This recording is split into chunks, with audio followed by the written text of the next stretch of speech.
in the future. We have a good show.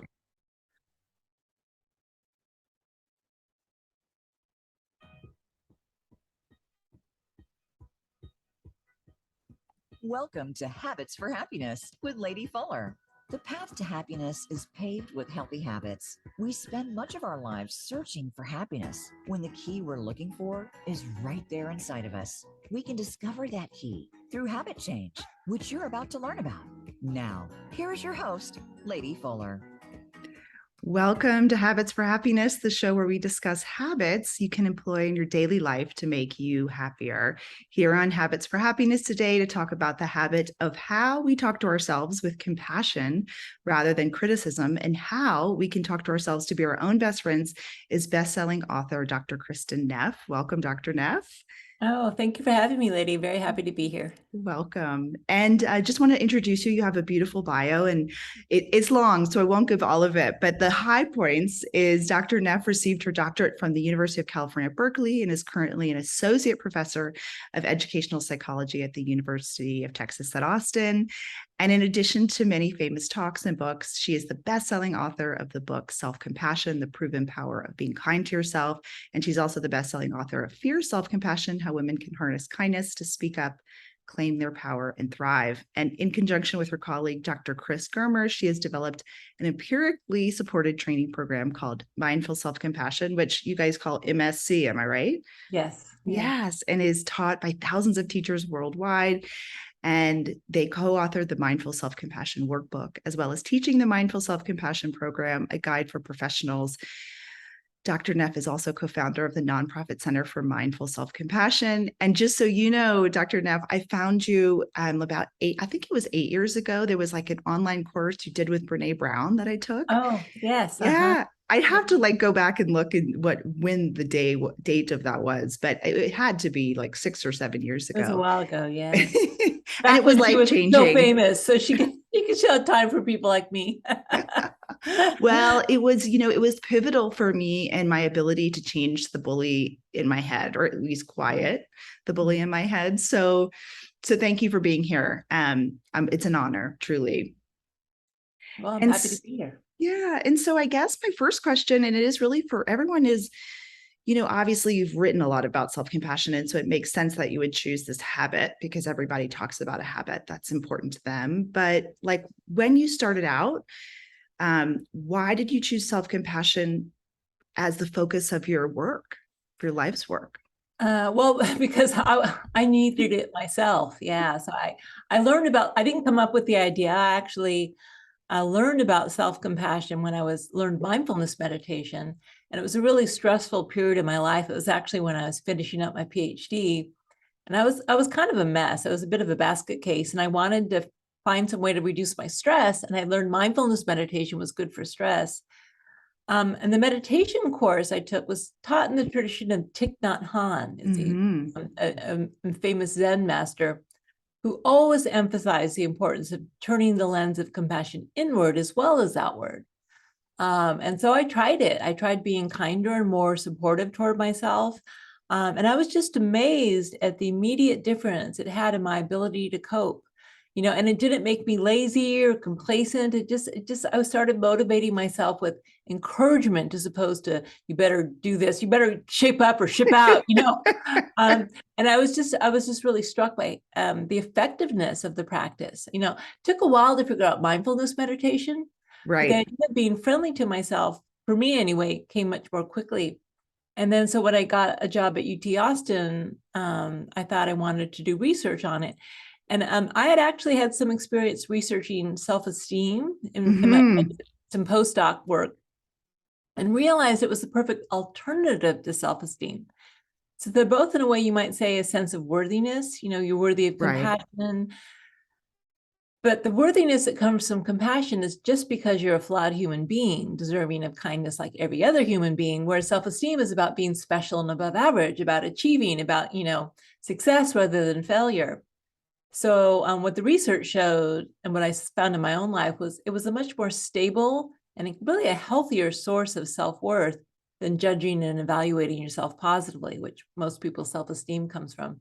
So that also spurred me to do it because in psychology, there was a big movement kind of questioning self-esteem. Is it all Mhm. it out to be? And so my first paper actually was framed Self-Compassion, a healthier alternative to self-esteem. That's also partly why I started researching it, to contrast it with self-esteem. Yeah, it's interesting. I'm a coach as my day job, and I coach everyone from CEOs to, housewives, the whole spectrum. And as we dig deep in our sessions, pretty much everybody's core underlying limiting belief is that they're not enough. I mean, no matter who you are. Right? Yes, that's right. And by the way, with self-esteem, you'll never be enough because there's always someone who's going to do it better. There's always that little bit better you can do. We're human, so by design, by definition, we're going to make mistakes and we're going to fail. That's why, in a way, self-esteem is a treadmill you can never get off of, and it's always like this carrot dangling slightly out of your reach. And some people use that as a motivator. They either use the carrot of self-esteem or the whip of self-criticism. But another way to motivate yourself is through care. Like the way, hopefully, we motivate our children. We love our children unconditionally, whether they succeed or fail. But if we care about them, we get them tutoring, we try to get them good, education, we try to help them, we support them. We say we believe in you. When they fall down, we're there for them to help them get back up again.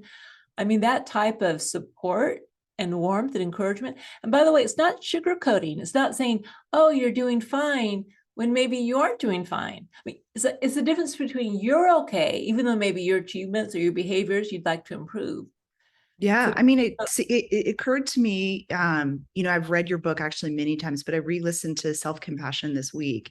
And, I'd also interviewed Marcy Shimoff, who wrote Happy for No Reason. And she talked a lot about in the show and this idea of like us facing outward or facing inward. yes. Right. And this idea that I love so much is that when you talked about self-esteem in your work, it's sort of like it's this external validation, right? So that we will always be disappointed and fall into that cycle. But self-compassion is very inward, and it's self-resourcing in a way that we're not taught usually as children. I mean, you're teaching children now, which is so beautiful, but it's not something that we're taught usually unless we have parents who, or you maybe. Yeah, no, it's true. It's something that's not taught. And that's because, there's actually a couple of reasons. One is, I think, is evolutionarily, it's actually doesn't come completely naturally to us. Right. Self-criticism is actually, believe it or not, a bit more natural evolutionarily, because when we see something about ourselves we don't like, or we fail or make a mistake, we go into fight, flight, or freeze mode. We get threatened. So we fight ourselves with self-criticism, or like we flee or isolate ourselves in a sense of shame, or we freeze and ruminate and get stuck. And these are all natural safety behaviors. When your best friend has something happen, you aren't actually personally threatened, and therefore you can rely on your other safe evolved system, which is the care system. This is the system that evolved more for other group members or for family members, where we use warmth, support, nurturing to help people feel safe, but it's more evolved for other people, not so much ourselves. So it is a little unnatural, you might say. It's actually not difficult, but it doesn't come instinctually. It is a habit we need to develop, which actually can be developed. So there's that. And then also society, we confuse self-compassion with selfishness or self-pity or complacency. We don't really understand what self-compassion is. And that there's a lot of really strong cultural blocks to self-compassion. And what the research shows is when you explain to people, well, it's not true. It's not selfish. You're just including yourself in the circle of compassion. You're actually connecting to others in your shared humanity. And it's not complacent. You actually motivate yourself, but out of encouragement as opposed to harshness. And it's not self-indulgent, because if you care about yourself, you're going to want to be healthy. So once you break it down and kind of explain it, then people can access self-compassion much more readily. Yeah. But our culture has given us these blocks. I have to say, there's a little bit of intentionality. I don't know if culture can be intentional, but it's a way we've tried to control people. We've tried to control our kids or control people by saying, you need to do this, otherwise you're not worthy. You need to buy our products, or you need to achieve. If you have a society where everyone's unconditionally worthy, then you got to kind of try to change your structure a little bit. And that's not the way that the structures work so far. Yeah. So it's interesting to think about, right? So in a way, self-compassion is kind of a countercultural. countercultural. Yeah, because it's saying, I'm intrinsically worthy, regardless of whether I succeed or fail. I would like to succeed because I want to be happy. It's all about, because, what makes me happy versus what you say I need to do to be good enough. Yeah. And I love this idea of I'm worthy no matter because I Yes. exist. Right. And all human beings are worthy. Yeah. You And you know? talk about in your work that, self-compassion is sort of the doorway to our own happiness. Right. Yes. And so the reason why I have this show is that people, I want people to know that our happiness lies within us and we're looking for it out there, but it's not out there, it's in here. And as you well know, the ancients have been telling us this for thousands of years. And for whatever reason, especially in the past 150 years, we've really failed to listen. Right. Yeah, absolutely. So one way of thinking of it is, you can kind of break it down into what we're aware of and awareness itself. So what we're aware of, whether it's internal or external, thoughts, emotions, experiences, success, we use these things to make us happy. So what self-compassion does, talk about radical, is you start to shift your frame of what makes you happy from what's happening. Are you getting it right? Are you getting it wrong? Or are things going the way you'd like them to go? Are you thinking the thoughts you'd like to think? You start resting your, or you might say finding your source of fulfillment and happiness in the quality of awareness that you're using to relate to what's happening. Wow. Are you feeling kind? Are you feeling connected? Are you present? Right? So even when something's kind of painful, and what's happening, is it making you happy? But I've had moments where when I've really opened my heart to myself and just said, this is so hard, Kristen, just kind of with the presence, with warmth, with the sense of, it's hard for everyone. You aren't, I feel really connected to everyone else in the world.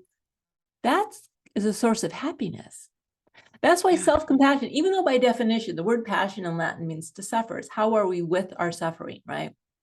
Even though it's aimed directly at suffering, it actually is linked to greater happiness. Because when we deal with our suffering in this healthy way, this connected way, this present way, this kind way, that itself is a source of happiness. And that's why it's equally strongly linked to increased positive mind states and decreased negative mind states. It's really remarkable if you think about it. It is remarkable. And I think it's interesting because as animals, we're wired to, go towards pleasure and away from pain. Yes. Right. And so our sort of natural instinctual reaction is to press down the pain and not realize that our pain is what actually our shared suffering is what makes us human. That's right. And of course, it's not like we seek out pain, and we do try to, compassion is about concern with the alleviation of suffering. So of course, we're always motivated to try to make things better so that it's not as much suffering for ourselves and others. But there's only so much we can do. Like they say, pain is inevitable, suffering is optional, in the sense of things are going to be difficult. But if we fight what is, if we suppress it, if we judge ourselves or others or lives, and it shouldn't be this way, then it actually just makes it worse. Yeah. So compassion is a way of, relating to what's happening, the tough stuff, in a kind and supportive way. And that immediately makes it better. Think of a time you've had when maybe you're upset about something and you went to a friend and your friend just very lovingly put their arm on your shoulder or something like that and said, I'm so sorry. There's a certain sweetness in that.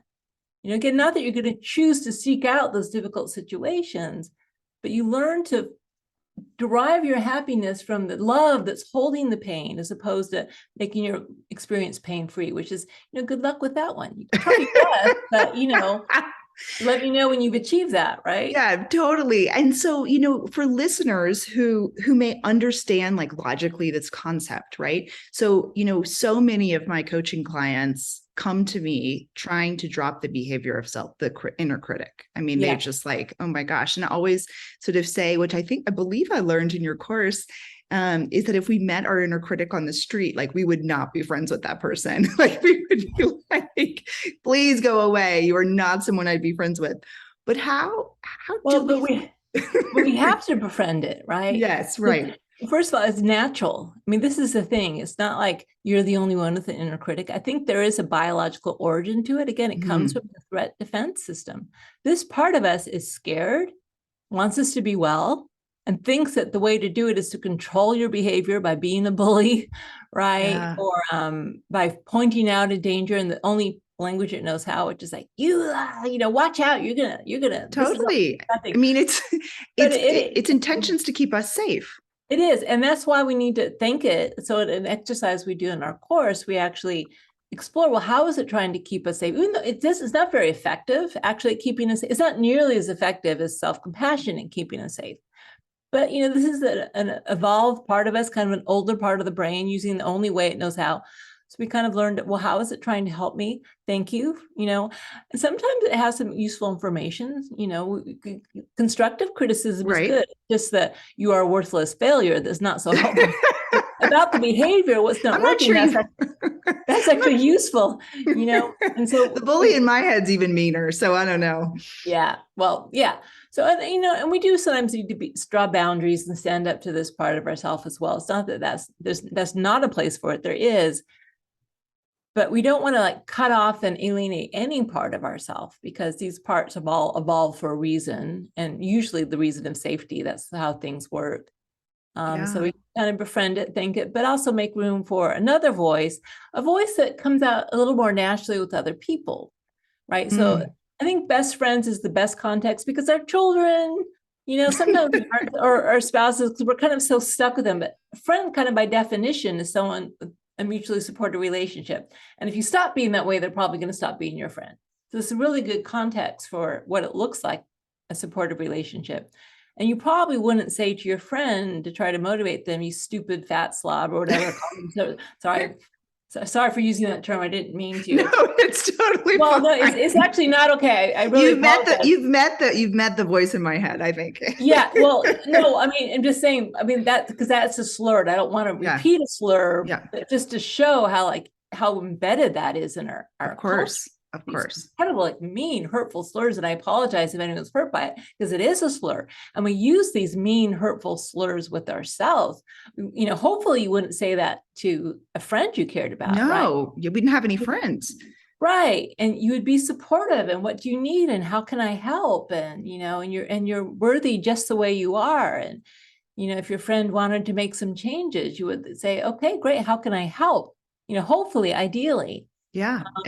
And that's, that's hopefully the language we can learn again, but it is that. So I love the fact that you focus on habit formation, because it's not totally instinctual. It's not. Form the habit, but we can. That's the good news. Yeah. So tell me about the how, because I'm sure we have listeners who are like, okay, I identify. I've got the bully in my head. I've met the inner compassionate person, but it's almost like I don't know. I grew up with Tom and Jerry episodes. I'm dating myself, where they had the angel and the devil on your shoulders, having a war. And sometimes I'll actually watch the two voices in my head kind of go at it, and I think that become the observer. But for the average listener, someone who's listening, who wants to employ a habit of creating more self-compassion, how do they start? Yeah, well, so there's this, that's the great thing, is there's a lot of pedagogy around this. Chris Germer and I, for the last 10 years, have been developing practices and exercises that, again, as you say, are empirically supported to show to actually change the way people relate to themselves. So there's a lot of things from a very simple standpoint. What you can do is just think about what you just said to yourself, and would I say that to a friend? And if you wouldn't, you might even think, what would be the effect on my friend if I said that? And knowing that that's the same effect you would have on yourself, right? So you can try, what would I say to a friend? How would I say it? So that's a very simple thing to do. It just takes remembering and just pausing to reframe it.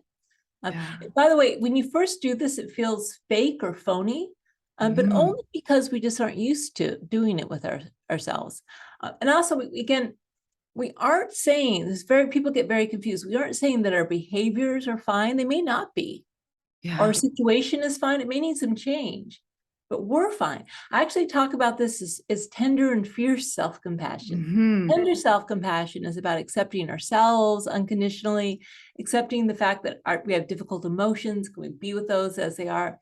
Pure self-compassion is about making the changes we need to make to be happy, which may be to our own behaviors, motivating change, maybe to other people's behaviors, drawing boundaries, saying no, situations that aren't healthy, a relationship, a job, if it's toxic, then maybe the most self-compassionate thing to do is to get out of it. So it's really about acceptance and change. The acceptance is more about acceptance of ourselves. The change is more of the behaviors and situations that are contributing to suffering. And you can do both at the same time because the target's a little bit different. Well, right? yeah, I think one's internal and one's a little bit external. It's sort of like, being kind to ourselves and then being able to understand from that framework what boundaries and what our tolerance level is for the things that affect us in our lives. But sometimes internal as well. So what we're doing is we're changing the behavior of self-criticism. Mm-hmm. So the self-criticism isn't who we really are. Yeah. Right. The behavior that's been conditioned by society and also by evolution. We can't blame we can't just blame our parents or middle school. they're convenient target. Yeah. But also evolution, right? So all these systems are evolved, our ancestors who are self-critical and threat focused were more likely to survive than those who are just, more happy, content. That's just, that's the way evolution works. It's all about survival. So learning to accept ourselves, but also to just really think about what behaviors need to change. And here's the thing, the more we accept ourselves, Carl Rogers famously said this, the more we accept ourselves, the more we can change, because it actually makes it safer to see clearly those behaviors that need to change. Yeah. Right? If you're all about protecting your self-esteem, you're going to say, oh, yeah, that's fine what I did or what I said. Maybe it really wasn't. Or, so here's a good example. We just developed a self-compassion course for high-level collegiate athletes. They need to be the best. Second best, they need, there's no room for error here. There's no room for error. Yes. What we found is when they started being compassionate about like their mistakes in sports, or if they had a bad training day or, lost a game or something, that it was just really focused on, oh, that's okay, that happens. Just because I made a mistake doesn't mean I'm a bad athlete or I'm a failure. How can I support myself to think, okay, well, how could I improve? So again, we kind of disentangling their sense of self-worth from their performance. Yeah. Right. So they were unconditionally worthy as people, even though, of course they want to improve their performance. That's what they do. They're collegiate, yes, NCAA this is athletes. their output. Yes. And here's what we found. Both coach-rated and self-rated performance improved after learning self-compassion. So it doesn't let you off the hook. It doesn't make you go easy on yourself. You're really just changing the source of the motivation for improvement in a way that's actually more conducive, because performance anxiety, which anxiety gets generated. If you know that if you miss that shot, you're going to hang your head in shame, that's going to make you more anxious than if you say, okay, well, I'm going to try to get the shot. If I were to miss it, well, it doesn't mean I'm, a bad person. Then you're going to be more calm if you try to make that shot and more likely to make it. Yes, no, totally. It undermines your performance, right? And fear of failure undermines risk-taking, which is counterproductive to motivation. So people get it totally wrong. They really think self-criticism is effective. It kind of works, but it also has a lot of downsides like anxiety, fear of failure. Self-compassion is much more effective, but it's not a whitewash. It's not just saying, oh, everything's fine. You are good enough, but your performance may not be good enough. Yes. And it may be okay, your performance. If you don't need your performance to be a certain level to be happy or successful, then maybe you don't have to, beat yourself up to be absolutely perfect. But if you're at a really high level position and it's important to your happiness to be the best you can, then you're going to focus your energy on that. But again, at no point is your worthiness as a human being contingent on success. That's the key difference. Yeah. And I love this because there's also this sort of data that shows that, athletes, when they're going on exhibition type of, you see gymnasts that do the perfect 10 tour after they do these amazing performances because they're not in a judgment mode, right? Yeah. They're just in showing their flow whole, and they're just being it's almost like watching the Harlem Globetrotters. I don't think they're still around, but this idea of being able to perform just because we are worthy. And on that note, we are going to go to break, but I do want to just let everybody know when we come back, I want to talk about the relationship between self-compassion and forgiveness, because I find that self-compassion, at least for myself, was so freeing. And I also find that forgiveness is freeing, and also some of the hardest things we can do, especially as women, in our lives. So everybody hang tight, and we'll be back in a couple minutes. So thanks so much, and we'll see you soon. All right, great job. All clear. Back in a couple. And Kristen, thank you so much. Do you have any questions? No, not at all. I'm enjoying the conversation. Oh, awesome. So I have a couple of break questions I ask everyone. It's like inside the actor studio. So they have nothing to do with self-compassion. Okay. So you ready? All right. So the first one is, if you could have any superpower, if I could give you any superpower, what would you have and why? If I had any superpower, I would want to maintain my awareness all the time. I mean, not when I'm sleeping. when I'm awake, it would be amazing to be able to not get so lost in thought and drawn away from my ability to be aware of what's happening. Because again, from my point of view, that's really where happiness lies, is when you're aware of your connectedness to the whole. And I've had moments of it, but if I could maintain that all the time, I've met some teachers who can maintain it most of the time, and I would like to be like them. Yeah, I interviewed John Perkis, who wrote The Power of Letting Go. And he talks about being able to maintain that. And it's unbelievable. Yeah. And it's a very, almost like, from what I understand, and again, this is only what I understand, it's almost like being in that deepest part of meditation, like all the time. Yeah, but in your everyday life. Yeah, but being being able to walk around and be aware. Having the awareness foregrounded as opposed to backgrounded. So yeah. So amazing. I'm doing my part. I go on retreats and I work on it. But yeah, if I could have a superpower, that's what I would choose. Okay, that's awesome. Most people choose flying. So, and then the next one is, if you could go anywhere in the world, all expenses paid, where would you go tomorrow? With all your loved ones, of course. Yeah, well, I've been almost everywhere in the world. Or where would you go back to, maybe? Yeah, I'm just trying to think. One place I haven't explored, which I'd really like to, is Iceland. Really? Yeah. It's supposed to be incredibly beautiful to go see Iceland. Yeah, no, totally. I mean, it's supposed to be. I have friends that go and they go in the hot springs, and food's supposed to be good, and all of the above. I've traveled a lot. I actually don't need to travel anymore. I've traveled. I've been to most of the continent. So. Yeah. No, I love the work that you did around your son in Mongolia. So that was really inspiring. I don't want to go back to Mongolia. You're done. Beautiful, but please, that was a stressful trip. So it sounded very stressful, actually. Yeah. So we're coming back from break, I think. Okay. All right. Yep, sending the feed over. Here we go.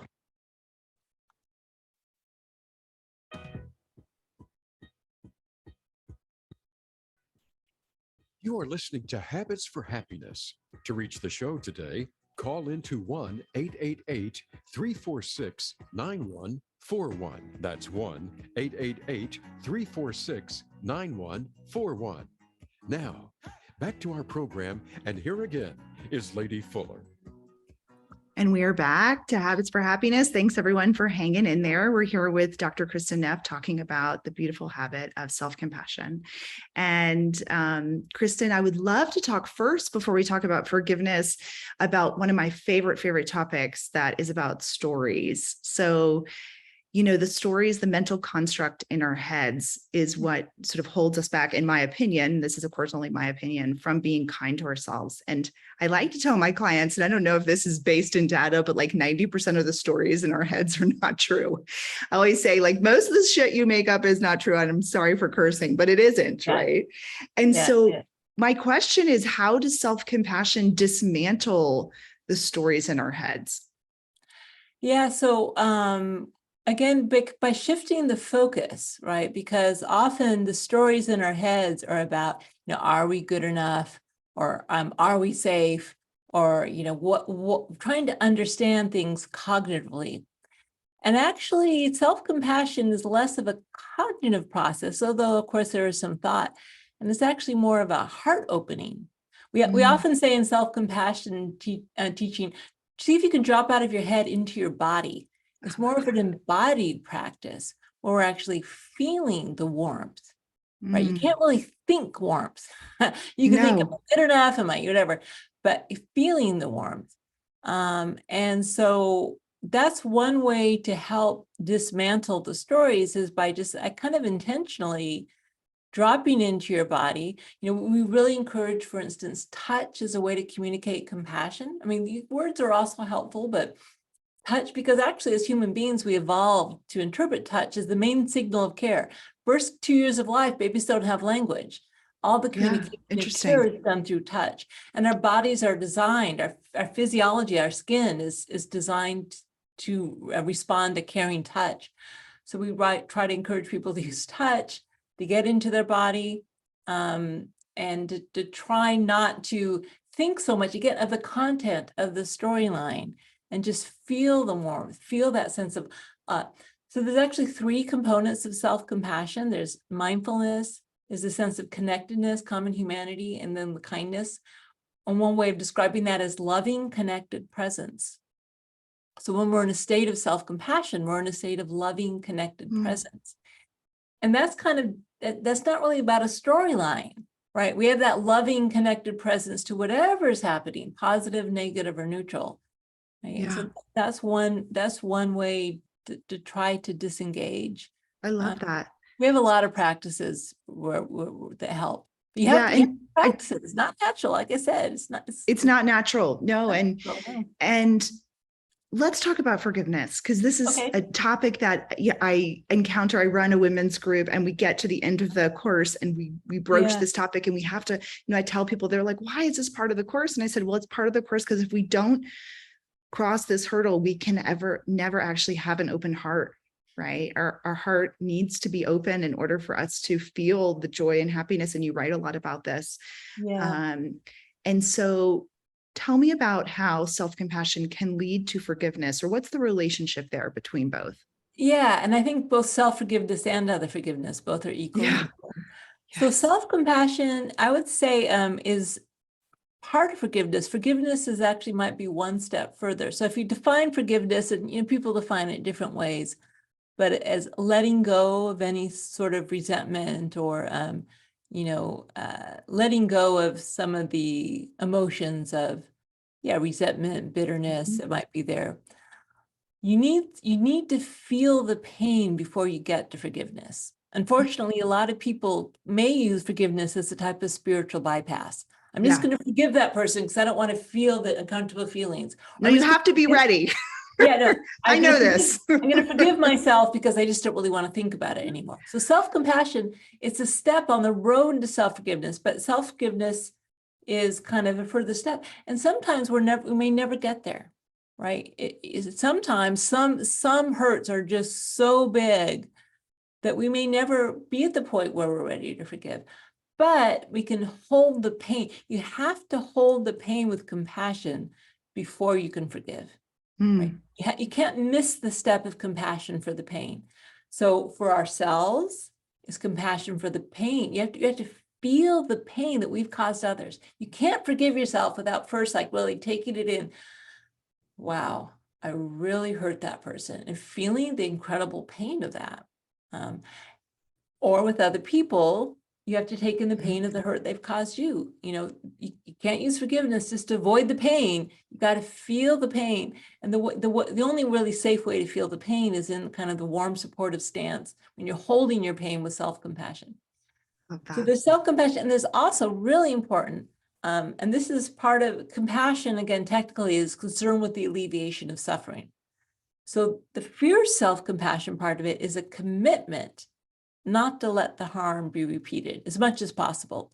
So when you forgive yourself, you hold the pain of it, you commit as much as possible to not harming again, and then you can forgive. And with other people, right, you feel the pain of it, you commit as much as possible to not letting yourself be harmed again. We don't want to forgive people and just have them abuse us or no. And it's about, it's sort of about this idea of creating a construct in which we are safe, right? And having enough compassion for ourselves, especially women who think oh, I'm just gonna Pollyanna myself around and overgive. I'm from the South, I'm from Louisiana. Yeah, exactly. So just let it go. And that's just the way men are, If you look at like the Me Too movement, a lot of part of that came out of the fact that women were socialized, just like turn the other cheek. Well, that's just the way, men are, we just forgive, move on. And by doing that, we are not being self-compassionate. Yeah. So it's important to recognize what's happening, to call it out, to commit to not letting ourselves be harmed at the same time.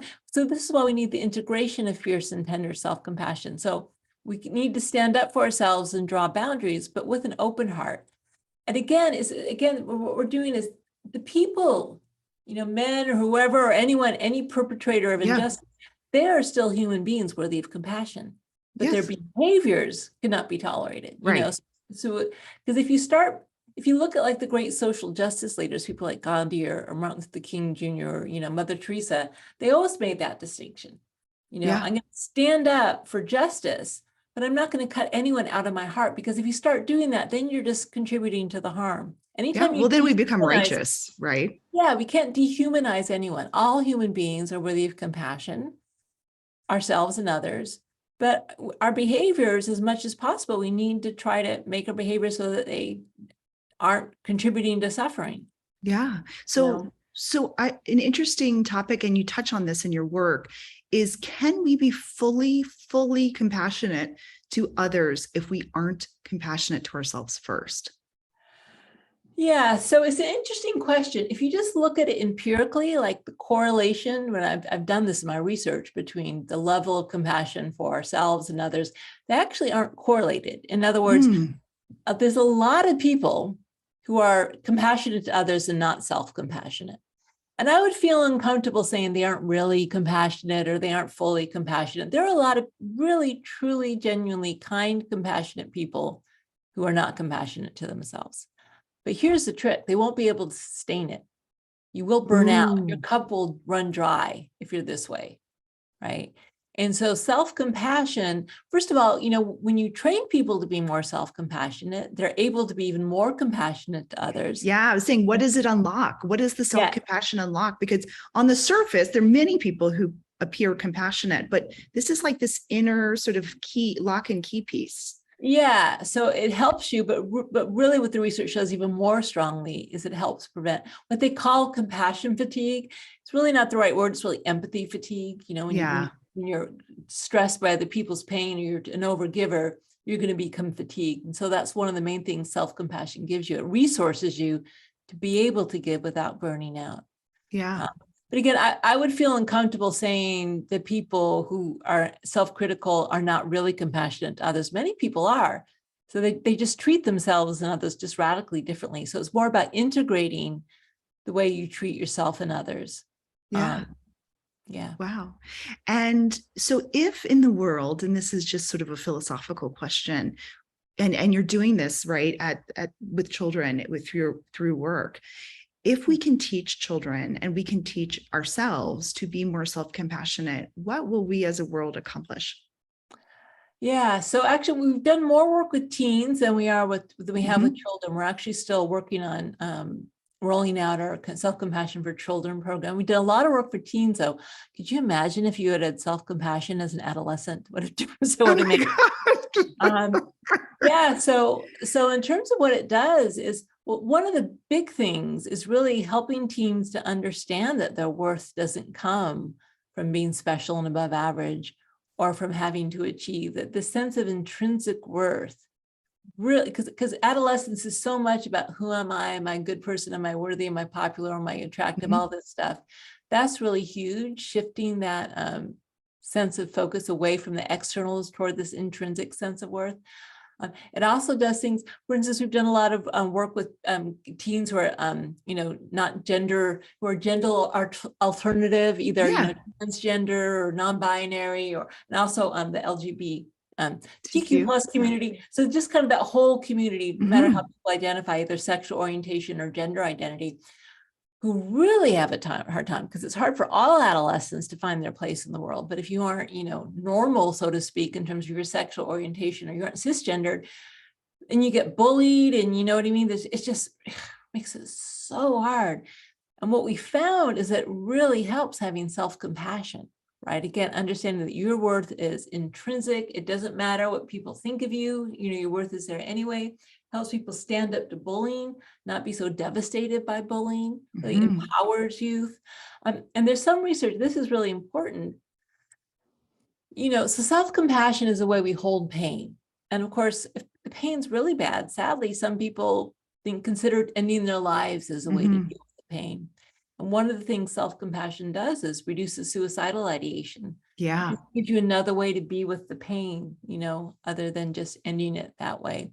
Yeah. And it's hugely important, especially because, you know, suicide's a huge problem. Totally. No, I'm a child of suicide. My mom died by suicide when I was 9, and I am a suicide prevention advocate. So that's Yeah. obviously dear and near to my heart.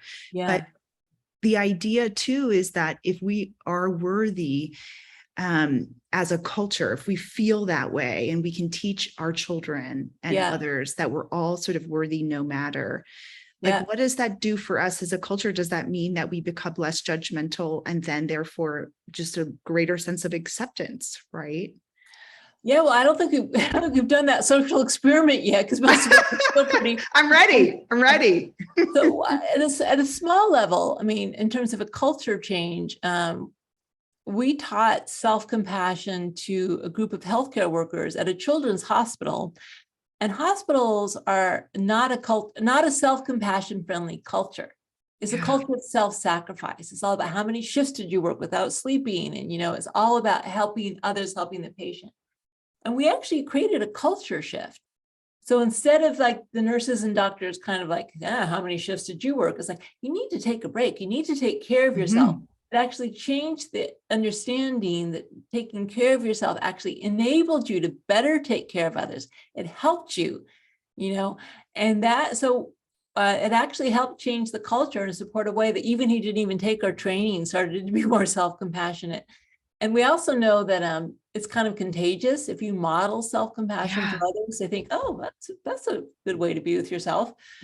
So it can make a culture shift. I mean, so again, I don't know for sure what would happen. I could imagine what would happen is, people would be less competitive in terms of, you know, and again, that doesn't mean that you aren't going to try to win your sport, or you aren't going to try to make the best product you can, or, you know, make a good living.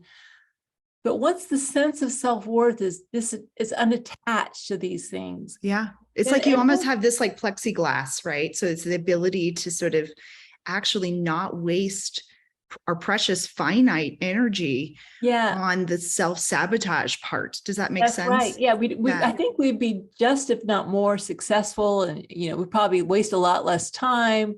You know, we'd probably be more efficient at our jobs. Yeah, because there would be more compassion and less violence, because a lot of violence is driven by feelings of insecurity, or like trying to, like, look at our political situation. Like, each people identify with their party to the point where the other party is inhuman. Yeah. You know, and when other people are, you can't get anything done. So we're kind of locked in this incredible dysfunction. So you could humanize yourself. The more you humanize yourself, you could, you know, hopefully humanize others. But it is important. So compassion isn't just an inside job, right? So again, it's about including ourselves in the circle of compassion, but it's not about like, I'm going to be self-compassionate and sit on my cushion and love myself and just let the world go to hell. This is not the ostrich effect or like Pollyanna. Exactly. I think it's really important to know. And that's why I wrote this book, Fierce Self-Compassion. And I wrote it for women, partly because it was inspired by the Me Too movement. And just because the block is different for people, by the way, so I'm not talking about sex or even gender identity. It's just socialization. People are socialized as women or girls are taught to be tender toward others, not themselves, and they're taught not to be too fierce. People don't like you if you're too fierce. And people raised to be boys or men, they're taught not to be too tender. They can be fierce, that's okay. But if they're too tender, they're called names and bullied, right? And so the book is written for women just because the blocks, you might say, to integration are different. But this is how oppression happens. You know, one class of people aren't allowed to be, you know, their full authentic selves. And for women, it's kind of historically tied to, you know, just being mothers and children and taking care of everyone else's needs and not standing up for our own needs, not standing up when we're harassed, those types of things, not rocking the boat. It's a way also, it's part of the way that women have been oppressed. So as we, as all these social movements come up, that's these demands for social justice, these are acts of self-compassion. Yeah. Right? It comes from the desire to alleviate suffering and, being willing to draw boundaries and saying it's not okay. And, it's not okay for you to treat this way or other people this way. Yeah. So Yeah. it's So it can be kind of inactive. I mean, sort of Absolutely. ferocity, right? There's a lot of sort of Yes, courage and Yeah, and bravery. it's not like that comes here. aggression, because Yeah. again, that's why we need to integrate the tender. Other people are still human beings, but it's brave, it's courageous, it's being willing to speak up, willing to stand up for human rights. It's not like selfish. It's like, okay, we're going to protect human rights because all people are worthy of being treated fairly and justly, kindly. Yeah. No, I love that, because it's like this idea that like I can disagree with you, but I Yeah. can still hold you in, hold As space but for you're you. still a human being. Yeah, Yeah. exactly. And I think that's so important. It doesn't even almost exist in our current, not in the US at least. It's so sad, but it's true. It's Yeah. it's So you talk about parenting in your work, and I just want to make sure Yeah. that we touch on this because it's so important. So many people listening, obviously, are parents.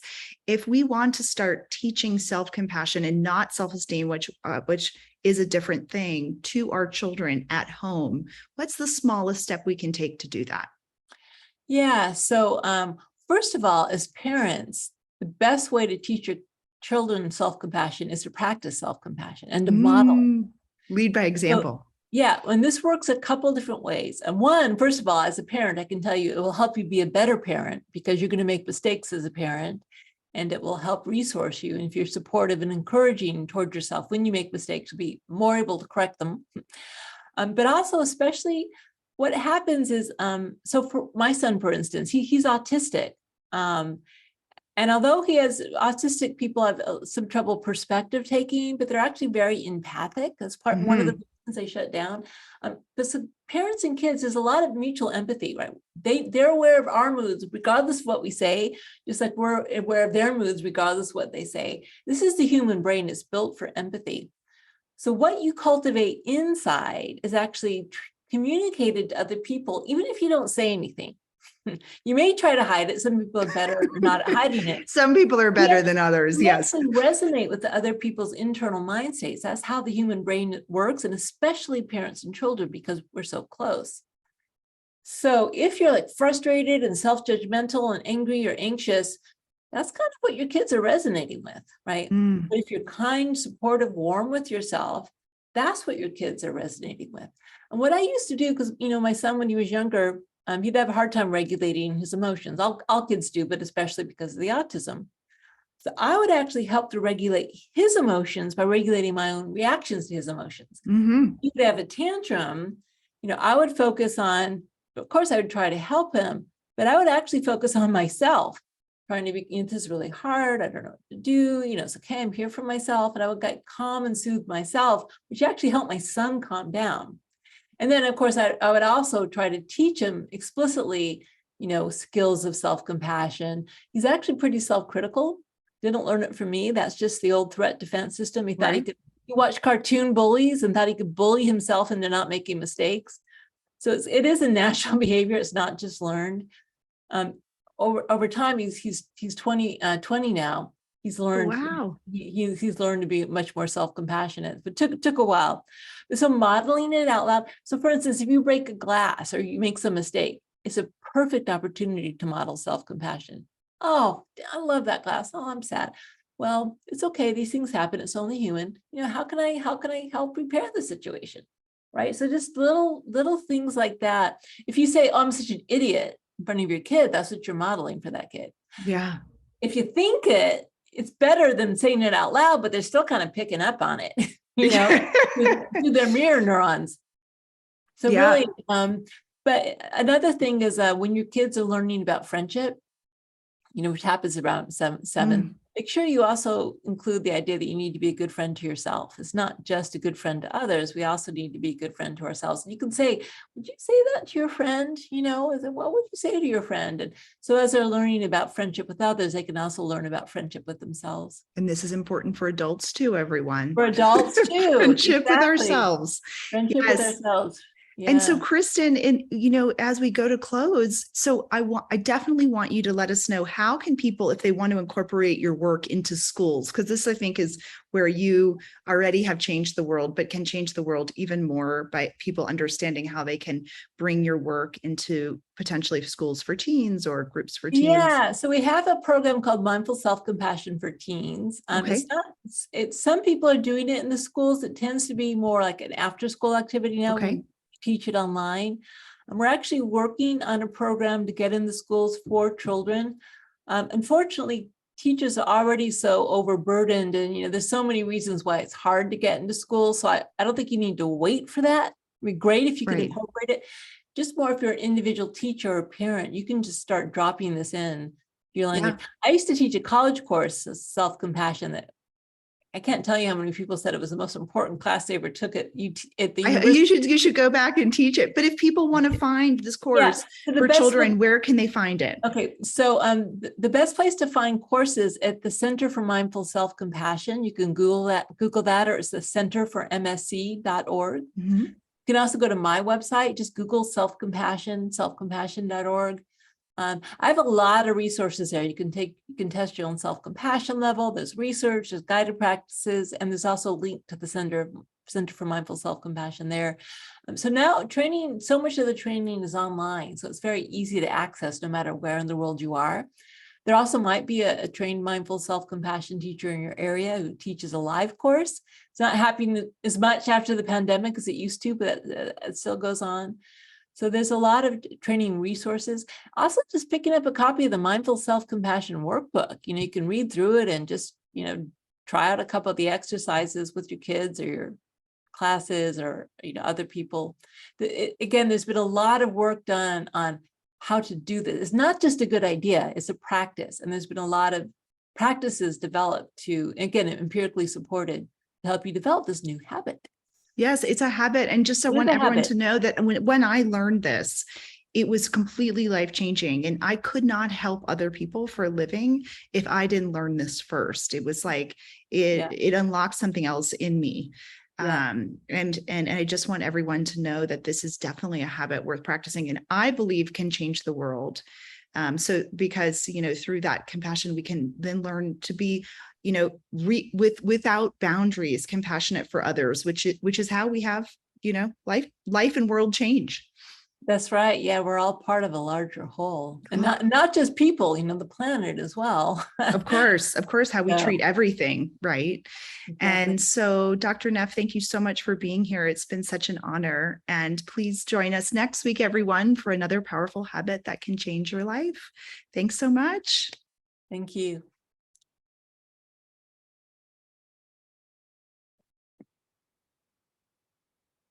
Perfect. All clear. Good show today.